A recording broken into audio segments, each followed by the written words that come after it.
आज हमारे देश की प्रथम जो नागरिक है, राष्ट्रपति है, वो एक आदिवासी हैं, वो भी कहीं ना कहीं खामोश हैं, जबकि उनको हर चीज़ों में बोलना चाहिए कि ये असमानता की खाई कैसे खत्म होगा, कैसे हम लोग जो है हम समानता के साथ हर एक जो चाहे हिंदू हो या मुसलमान, सिख हो या ईसाई, कोई हो, चाहे ओबीसी हो या चाहे एससी हो, सब एक ही हैं। तो ये राष्ट्रपति को भी बोलना चाहिए था, लेकिन राष्ट्रपति को भी रबर स्टैम्प बना दिया गया है। प्रधानमंत्री सर्वे सर्वा अपने आप को बहुत बड़ा ताकतवर समझते हैं, उनकी हेकड़ी चार को निकलती है या रहती है ये तो हमें देखना है। लेकिन ये बदले की भावना, चाहे राहुल हो, चाहे मोदी जी हो, चाहे कोई भी हो, ये जो बदले की भावना से अगर राष्ट्र को चलाएंगे तो ये उचित नहीं है और मैं इसका निंदा करता हूँ। 100 चूहे खा करके दिल्ली हज को चली, आज जो उनको अपने क्षेत्र में हार दिख रहा है, बनारस की जनता के बीच में रहना चाहिए, तो वो जो है जो अध्यात्म की तरफ नरेंद्र हैं वो, और स्वामी विवेकानंद भी नरेंद्र थे, तो वो विश्व गुरु बनना चाहते हैं। नरेंद्र मोदी से ईडी अडानी के बारे में पूछताछ करेगी। इसी सिलसिले में राहुल गांधी ने कहा कि चुनाव के बाद ईडी नरेंद्र मोदी से अडानी के बारे में पूछताछ करेगी, तो इस पर क्या बोलना चाहिए? जर्नलिस्ट महोदय, में बदले की भावना, हम लोग मानवाधिकार के लोग हैं, हम बदले की भावना से नहीं जीते हैं। सभी समान है, सभी भाई बहन हैं। हाँ, कानूनी एक प्रक्रिया है, सबको जो गलत करेगा उसको सजा मिलती है। जब सरकार किसी दूसरे की होगी, मान लीजिए अगर राहुल जी ने कहा राहुल जी की सरकार होगी, तो उनके अंदर ईडी होगा, इनकम टैक्स होगा, सीबीआई होगा, सारे विभाग होगा, इलेक्शन कमीशन होगा, न्यायपालिका, सब उनके अंदर होगा।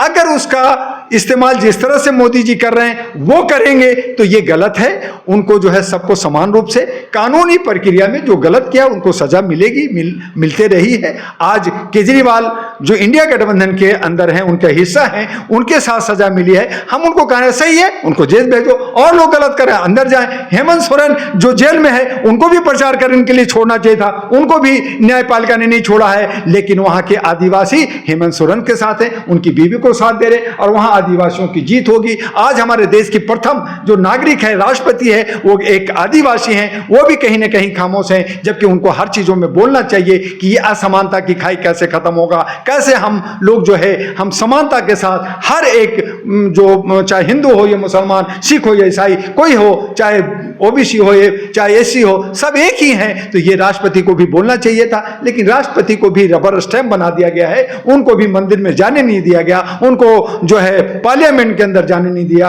उनको बोलने नहीं दिया जाता है। लेकिन देखना है कि इस तरह का जो प्रधानमंत्री सर्वे सर्वा अपने आप को बहुत बड़ा ताकतवर समझते हैं, उनकी हेकड़ी चार को निकलती है या रहती है ये तो हमें देखना है। लेकिन ये बदले की भावना, चाहे राहुल हो, चाहे मोदी जी हो, चाहे कोई भी हो, ये जो बदले की भावना से अगर राष्ट्र को चलाएंगे तो ये उचित नहीं है और मैं इसका निंदा करता हूं। आपने ये बहुत अच्छी बात कही। राजनीति में अक्सर ये देखने को नहीं मिलता है कि बदले के भावना से राजनीति नहीं करनी चाहिए। तो सर, एक और सवाल जो अभी प्रशांत भूषण ने कहा है मोदी जी के बारे में कि मोदी जी के ध्यान के बारे में कि 100 चूहे खा के बिल्ली चली हज को, इस पर क्या बोलना चाहेंगे? देखिए, अलग अलग पार्टियां अलग अलग भाषा का इस्तेमाल करते हैं। जब प्रशांत भूषण ने कहा है, बिल्कुल सही कहा। प्रशांत भूषण एक अलग पार्टी, एक अच्छे बहुत ही सीनियर एडवोकेट हैं, सुप्रीम कोर्ट के हमारे दोस्त हैं, मैं उनका आदर भी करता हूं। लेकिन एक हम लोग अगर एक आम आदमी हैं वो बोलते हैं अलग बात है, बड़े लोगों को इस तरह की बातें नहीं है। लेकिन हाँ, ये ठीक कहेंगे कि जहां उन्होंने बहुत सारे जो है धंधा किया, चंदा लिया, इलेक्ट्रोबॉन्ड में पैसा लिया, देश को बेचा, बहुत सारे संसाधनों को बेचा, अपने कुछ दोस्तों को फायदा पहुंचाया, उनके साथ भी गलत किया। आज जनता त्राही त्राही कर रही है, 2 करोड़ नौकरी नहीं मिला, आपको मुद्रा योजना नहीं मिला, बहुत सारी योजना परियोजना नहीं मिला, पेट्रोल महंगे हो गए, गैस सिलेंडर जो 300-400 की थी वो 1200 हो गया, पेट्रोल जो 35 रुपया था 100 रुपया से ऊपर चला गया, दाल जो 40 रुपया था 250 रुपया हो गया। सब कुछ बदल गया और आप सड़ा गला चावल जो है 2 रुपए किलो वाले 5 किलो चावल दे के कह रहे हैं मैं 81 करोड़ को जिंदा रख रहा हूं। तो इसीलिए कहा कि 100 चूहे खा करके बिल्ली हज को चली। आज जो उनको अपने क्षेत्र में हार दिख रहा है, बनारस की जनता के बीच में रहना चाहिए, तो वो जो है अध्यात्म की तरफ नरेंद्र हैं वो, और स्वामी विवेकानंद भी नरेंद्र थे। तो वो विश्व गुरु बनना चाहते हैं, विश्व महात्मा बनना चाहते हैं। और इसीलिए गांधी को भी कहा, चूंकि गांधी जी हमारे राष्ट्रपिता हैं, ये विश्व पिता बनने की ये चाह रख रहे हैं। मोदी जी तो देखते हैं कि विश्व पिता बनते हैं या खाक में बन जाते हैं, ये सब चार को आएगा। सब अलग अलग अपने वक्तव्य को दे रहे हैं, लेकिन ये सब जनता पे निर्भर करता है कि जनता ने किसको वोट दिया है। अब हमारे इलेक्शन कमीशन ईमानदारी और पारदर्शिता से अगर उनकी वोट परसेंटेज गलत अगर बढ़ाया है, उसमें चोरी नहीं किया, ईवीएम में चोरी नहीं होता, वीवीपैट और वोट का चलान और मिलान होता है, जैसे आज राष्ट्रपति ने भी कहा कि आपको यह करना पड़ेगा, जवाब देना पड़ेगा, इलेक्शन आपका जो है सुप्रीम कोर्ट ने कहा देना पड़ेगा। अगर ये सब कुछ होता है तो मैं समझूंगा कि ये लोकतंत्र बचेगा, संविधान बचेगा। बाकी कोई कुछ भी कह ले, लेकिन उस हालत में हमें जो भी सरकार बनेगी, जो हमारा सेवक होता है, चौकीदार होता है, ये कोई जो है भगवान के अवतार नहीं होते। क्योंकि भगवान के अवतार को इलेक्शन लड़ने की आवश्यकता नहीं होती, वो तो भगवान है, वो जो है देवता है। लेकिन जब इलेक्शन लड़ना है तो जनता ही भगवान है, जनता जनार्दन है, और जनता जो मैंडेटरी देगी उसी को सर आंखों पर रख कर करके और देश सेवा में काम करना होगा। बदले की भावना से हटना होगा, और बदले की भावना से अगर कोई कर रहा है तो वो लोकतंत्र और संविधान का जो है अवमानना कर रहा है, और वो सिर्फ स्वार्थी है, राष्ट्रभक्त नहीं हो सकता। सर, आपके हिसाब से 4 जून को क्या होने वाला है नतीजे? 4 जून को हैंग असेंबली, 4 जून को बीजेपी जहां 272 थी उसके साथ एनडीए मिलकर के 303 सीट थी, वो नहीं आ रहा है। जबकि सभी बड़े बड़े ज्ञाता, बड़े बड़े मीडिया कह रही है कि 300 से ऊपर आ रहे हैं, 370 आ रहे हैं, 400 से ऊपर आ रहे हैं, कह रहे हैं। लेकिन मेरा है कि 272 से ये नीचे रहेंगे। इंडिया जो सब गठबंधन है वो भी 272 से नीचेंगे। और जब कुछ छोट भैये जो इंडिपेंडेंट है, जो लोग गठबंधन में कहीं नहीं है, उनके सहारे से सरकार बनेगी। अब ये देखना है कि एनडीए सरकार बनाती है, ये इंडिया सरकार बनाती है। लेकिन एनडीए जो बीजेपी का है वो बहुत ही चतुर चालाक है, उसके पास बहुत सारे संसाधन है, बहुत सारे पैसे हैं, हाउस रीडिंग होगा, मिनिस्टर बनाने के ऑफर होंगे, बहुत करोड़ों का ऑफर मिलेगा। और ऐसी सूरत में अगर बीजेपी 240 भी आती है तो बीजेपी सरकार बना लेगी। और जहां इंडिया अगर अपनी सूझबूझ और इनको साथ देने वाले राष्ट्र की सोच रखता है तो फिर इंडिया 272 को छू कर करके सरकार बन सकती है। पीछे आपने देखा था 1996 में अटल बिहारी वाजपेयी का एक वोट से जो है सरकार गिर गई थी। आपने झारखंड में देखा था कि एक इंडिपेंडेंट की सपोर्ट से इंडिपेंडेंट को, निर्दलीय को मुख्यमंत्री बनाना पड़ा था। तो ऐसे हमारे देश के अंदर 1977 में भी हुआ था कि जब बड़े बड़े लीडर जब हतोत्साहित हुए थे तो उस हालत में जो है गोड़ा साहब को और ए.के. गुजराल को प्रधानमंत्री बनाना पड़ा था। तो ऐसी सूरत में जब हैंग असेंबली होगी और इंडिया गठबंधन अगर 272 से ऊपर चला गया तो उस हालत में मैं नहीं जानता कि इसमें राहुल या खड़गे प्राइम मिनिस्टर में नहीं बनेंगे ये लोग। और ऐसी सूरत में मेरी जो भविष्यवाणी है, मैं कोई वक्ता नहीं हूं, कोई मैं जो है ज्योतिष नहीं हूं, एक सामाजिक कार्यकर्ता हूं ह्यूमन राइट्स का। और इस हालत में मैं कह सकता हूं कि ममता बनर्जी अगर 30-25 सीट ले आई, जो कह रही है कि बाहर से सपोर्ट करूंगा, वो इंडिया गठबंधन को सपोर्ट करेगी और देश का प्रधानमंत्री ममता बनर्जी बनेगी। तो ये ममता बनर्जी बन सकती है। अब राहुल जाएंगे बाहर, ये सब बाहर जाएंगे, लेकिन अगर 272 इन्हें नहीं छुआ और एनडीए गठबंधन जो बीजेपी का है वो मिलजुल कर करके खरीद फरोख्त के बनाया तो एनडीए यानी कि मोदी जी फिर प्रधानमंत्री बनेंगे। फिर उसमें कौन बदलेगा, कैसे बदलेगा, किसको बदला जाएगा, कैसे लड़ाई होगी, एक अलग बात होगी, एक अलग इशू होगा। लेकिन मिलजुल कर करके हमें जो दिख रहा है, मैं मोदी जी के खिलाफ रहा हूं, मैं बीजेपी को हराने की बात 2023 से कर रहा हूं, जनवरी से। लेकिन मुझे जो सिनेरियो दिख रहा है कि मोदी जी फिर से प्रधानमंत्री बनने जा रहे हैं। सर, अभी चुनाव के नतीजे घोषित नहीं हुए, लेकिन जो मेन स्ट्रीम मीडिया है, जिसको लोग अब गोदी मीडिया भी कहते हैं, वो अपने एग्जिट पोल के माध्यम से एनडीए को बहुमत साबित कर रही है। तो आपको क्या लगता है उनका समीकरण, मीडिया का जो समीकरण है वो सही नहीं है, क्योंकि आज जो है अगर आप देखें कि कर्नाटका में बीजेपी की ज्यादा सीट थी, वहां कर्नाटका में सीट आधी हो रही है। सर अभी हाल ही में प्रज्वल रेवन्ना को इंडिया आते ही एयरपोर्ट से गिरफ्तार कर लिया गया, लेकिन मीडिया पे कोई इसकी कवरेज नहीं है। मीडिया पर बस सिर्फ मोदी मोदी चल रहा है। तो सर इस पर क्या बोलना चाहेंगे?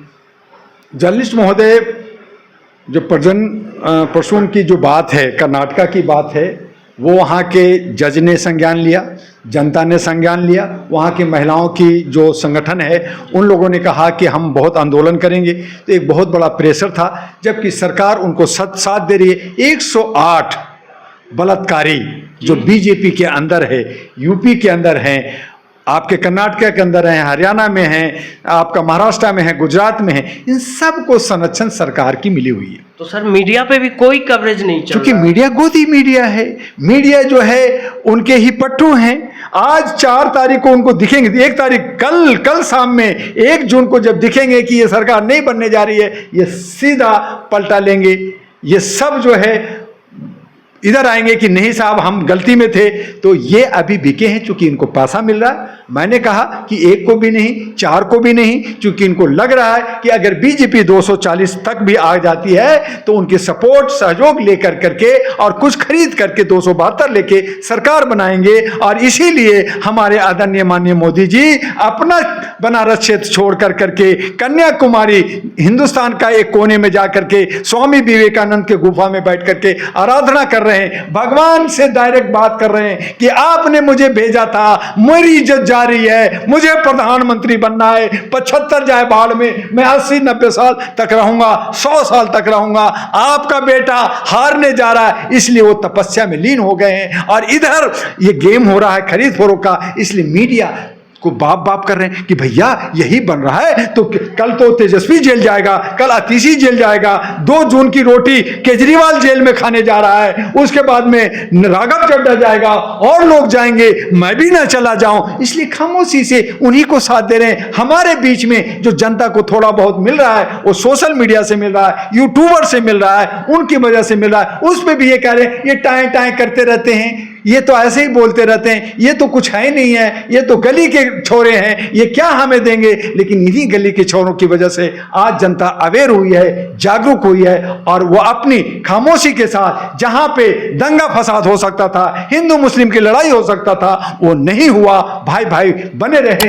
हमारे राम जी ने भी इनको हाथ झटक दिया, हमारा कृष्ण जी भी हाथ झटक दिया, बाकी भगवान भी इनको हाथ झटक दिया और अब उसी की आराधना करने के लिए गए हैं। तो ये ढोंग, इस तरह की जो है नौटंकी ये जो कर रहे हैं, ये सब देश लोकतंत्र की खूबसूरती नहीं है। लोकतंत्र में जनता जिसे मैंडेटरी देती है, जनता जिसे वोट देती है, वो जीतता है। उसमें भी आप सेंध मार रहे हो, उसमें भी आप जो है भगवान को बीच में ला रहे हो, तो ये हम इसकी निंदा करते हैं।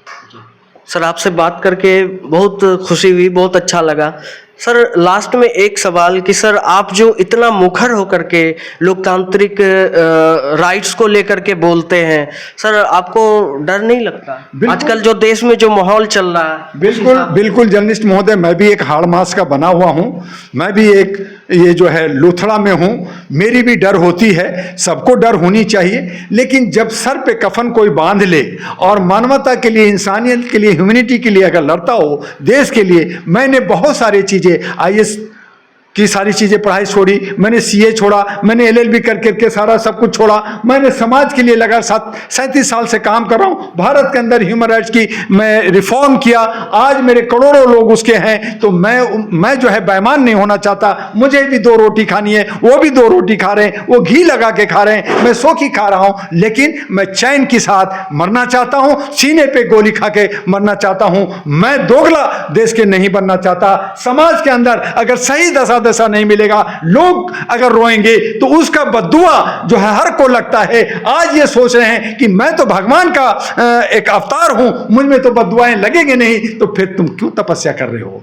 क्यों मांग रहे हो, क्यों दर दर भटक रहे हो, क्यों हर मंदिर मस्जिद में घूम रहे हो? तो तुम्हें भी डर है, उन्हें भी डर है, मुझे भी डर है। बस मैं ईमानदारी के साथ अपनी सूखी रोटी खाने के लिए तैयार हैं। आप मालपुआ खाना चाहते हो, आप प्रधानमंत्री बनना चाहते हो, आप जो है विश्व परमात्मा महात्मा बनना चाहते हो, इसीलिए गांधी को जो भारत का जो राष्ट्रपिता है, आप विश्व राष्ट्रपिता बनना चाहते हो, इसीलिए आप नरेंद्र हो। आप नरेंद्र के शरण में जाकर करके स्वामी विवेकानंद के गुफा में बैठ करके तपस्या करने गए हो, जबकि आपको बनारस रहना चाहिए था, जनता के बीच में रहना चाहिए था। आप वहां सत हरिश्चंद्र वहां के बनारस के थे, उनके घाट पे बैठ के कहते मैं सत हरिश्चंद्र हूं, मैं जो कहूंगा सत कहूंगा, मैं अपनी सत्ता के लिए हर कुछ गवारा कर दूंगा। तब मैं देखता, तब जनता साथ आती। लेकिन सत हरिश्चंद्र की नगरी को छोड़ कर करके आप वो कन्याकुमारी गए हैं, तो जनता देख रही है तुम नौटंकबाज हो, तुम जनता को बेवकूफ बना रहे हो, जनता हिसाब देगी। लेकिन लोकतंत्र है, खरीद फरोख्त है, ईवीएम मशीन है, बहुत शासन है, ईडी है, इनकम टैक्स है, आपका जो है सीबीआई है, आपका इलेक्शन कमीशन है, आपका न्यायपालिका है, ये सब जो है एक ही हवाम के लोग हैं, एक ही थाली के चट्टे बट्टे लोग हैं। ये सब मिल करके जो सत्ता में रहते हैं उनके साथ चिपके रहते हैं, उन्हीं को साथ देते हैं। उनको भी लग रहा है कहीं मैं अगर साथ नहीं दिया तो मैं भी जेल जाऊंगा, मेरी भी भ्रष्टाचार पकड़ी जाएगी, तो इसीलिए वो साथ देते रहते हैं। लेकिन जिस दिन करवट बदलेगी, ऊंट किस करवट बदलती है, उसी दिन देखेंगे ये तमाम लोग, जैसे राहुल गांधी ने कहा कि जब मेरी सत्ता आएगी, यही जो तुम्हारी चापलूसी किया है मेरी चापलूसी करेगा, फिर तेरा क्या होगा? ऐ मेरे आ जाओ गब्बर सिंह, देखता हूं तेरा क्या होगा। तो ये जो है लड़ाई है। अब देखते हैं किसकी सरकार बनती है और कौन किससे क्या बदला लेता है। लेकिन मानवता के आधार पे, मानवीय मूल्यों के आधार पे कहूंगा कि बदले की भावना से नहीं, राष्ट्र की भावना से आप सबको साथ लेकर करके जो गलत है कानूनी विधि से उसको सजा मिलनी चाहिए। लेकिन बाकी सभी पे बदले की भावना से काम ना हो, और सब लोग जो है लोकतंत्र में बोलने की अभिव्यक्ति है और हमारा संविधान भी कहता है। और इसीलिए डॉक्टर दुआ मुखर होकर के बोलता है और बोलेगा जब तक इसके जान में जान है।